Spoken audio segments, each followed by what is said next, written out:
So hey guys, welcome back to this channel. जैसे हम कोई भी मूवी अगर देखना चाहते हैं तो उससे पहले उसके IMDb रेटिंग देखते हैं।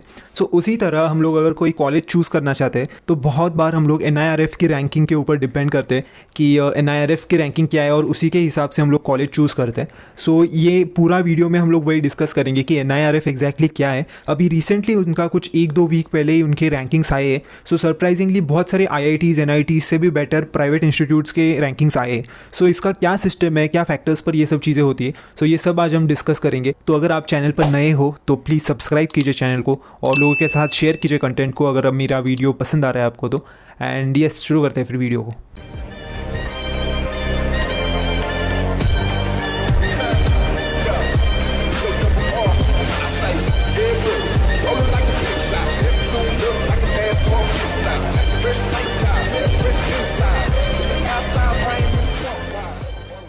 राइट, तो NIRF का जो फुल फॉर्म है वो नेशनल इंस्टीट्यूशनल रैंकिंग फ्रेमवर्क है।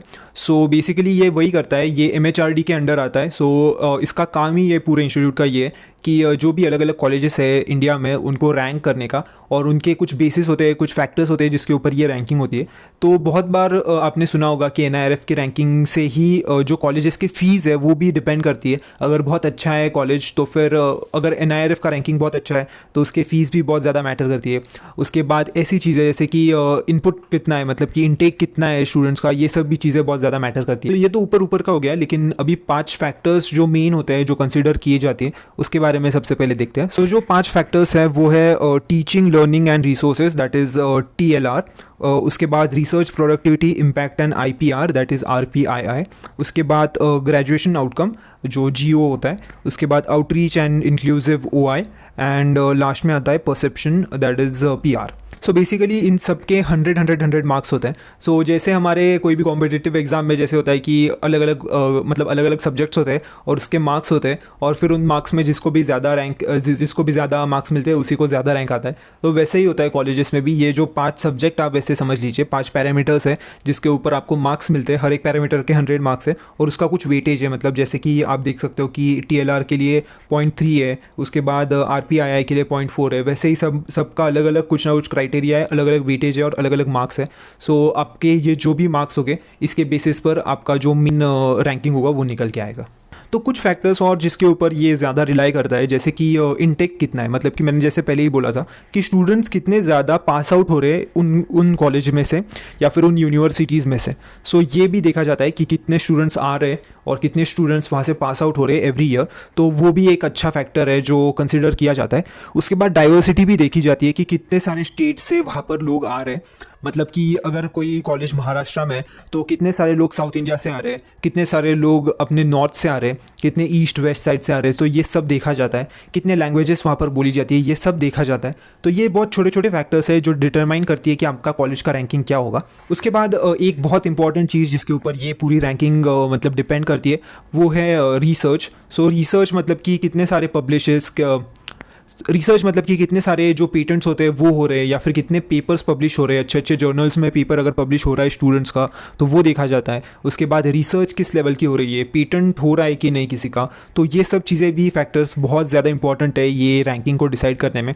तो बहुत बार मतलब कि बहुत सारे कॉलेजेस वही करते हैं कि जो पेपर पब्लिशिंग हो गया या फिर पेटेंट्स हो गया इसके ऊपर बहुत ज़्यादा फोकस करते हैं। तो उसका मेन रीज़न ही यही है कि ज़्यादा से ज़्यादा मतलब जितने पेपर्स पब्लिश हो गए उतना ही रैंक अच्छा हो सकता है। तो यही एक रीज़न है कि कॉलेजेस में इतना ज़्यादा फोर्स करते हैं ये पेपर लिखने के लिए ये सब। तो NIRF की एक बार रैंकिंग ही देख लेते हैं, क्योंकि जो फर्स्ट पेज है उसके ऊपर सारे जो भी टॉप के कॉलेजेस हैं उसकी लिस्ट होगी। तो एक बार वो लिस्ट देख लेते हैं। तो इसमें तो मैं बस इंजीनियरिंग का ही कवर करूँगा ये वीडियो में। तो पहले तो IIT मद्रास है। So obviously one of the best college माना जाता है। तो IIT मद्रास है। उसके बाद दिल्ली है, उसके बाद बॉम्बे है। तो आप जैसे नीचे नीचे जाओगे तो फिर उसके बाद 8 नंबर पर NIT आ जाता है, that is NIT Tiruchirappalli.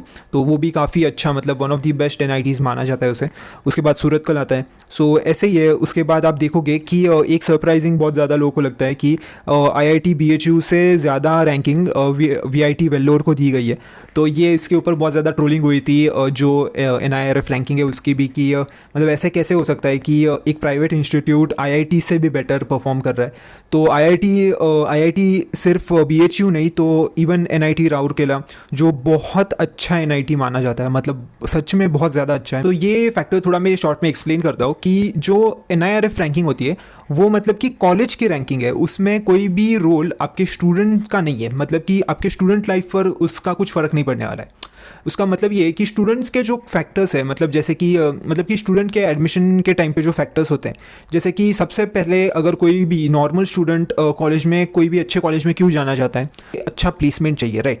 So placement के ओरिएंटेड ही बहुत सारे स्टूडेंट्स अच्छा कॉलेज देखते हैं, लेकिन प्लेसमेंट का फैक्टर इसमें कंसिडर किया नहीं जाता है। लेकिन प्लेसमेंट का फैक्टर बिल्कुल भी यहाँ पर कोई भी जगह पर कंसिडर नहीं किया जाता है। तो ये तो पूरा ही मतलब कि जो प्लेसमेंट का था हमारा गोल वो तो निकल ही गया, तो इसके वजह से तो मतलब रैंकिंग में ऊपर नीचे होने वाला है। दूसरा कि कोई भी अगर स्टूडेंट है तो वो क्या ज़्यादा दिखता है कि उसका कैंपस लाइफ कैसे होना चाहिए, उसके बाद एक्स्ट्रा करिकुलर कैसे होना चाहिए कॉलेज में, कितने ज़्यादा फेस्ट होने चाहिए, ये सब चीज़ें छोटी छोटी चीज़ें जो स्टूडेंट दिखता है और उसी के ऊपर वो ज़्यादा से ज़्यादा फोकस करता है कॉलेज कोई भी चूज़ करने के टाइम। लेकिन ये सब चीज़ें भी, ये जो रैंकिंग होती है एनआईआरएफ की, उसमें ये जो रैंकिंग होती है एनआईआरएफ की उसमें कुछ भी कंसिडर नहीं की जाती है, और इसी की वजह से जो कॉलेजेस है उसका जो रैंकिंग है वो ऐसे ऊपर नीचे आपको दिख सकता है। तो मतलब कि आपको वही ध्यान में रखना है कि जब आप कॉलेज चूज़ करते हो तो एनआईआरएफ के रैंकिंग पर इतना भी ज़्यादा डिपेंड मत करो कि उसकी वजह से आपने अच्छा कॉलेज कोई छोड़ दिया क्योंकि उसका रैंकिंग अच्छा नहीं था, क्योंकि एनआईआरएफ के रैंकिंग और आपकी स्टूडेंट लाइफ का कुछ ज़्यादा मतलब फ़र्क नहीं पड़ने वाला है, क्योंकि एनआईआरएफ की रैंकिंग वो तो सिर्फ कॉलेज के ऊपर डिपेंड करेगा, मतलब कि कॉलेज तक ही सीमित रहेगा, वो आपके स्टूडेंट लाइफ पर ज़्यादा इफेक्ट नहीं होगा उसका। जैसे कि एग्जाम्स हो गए बहुत सारे लोगों के, तो बहुत सारे लोग कॉलेजेस ढूंढ रहे होंगे, तो एनआईआरएफ के जो रैंकिंग है उसे मतलब एक थोड़ा सा साइड में ही रखो मैं तो कहूँगा।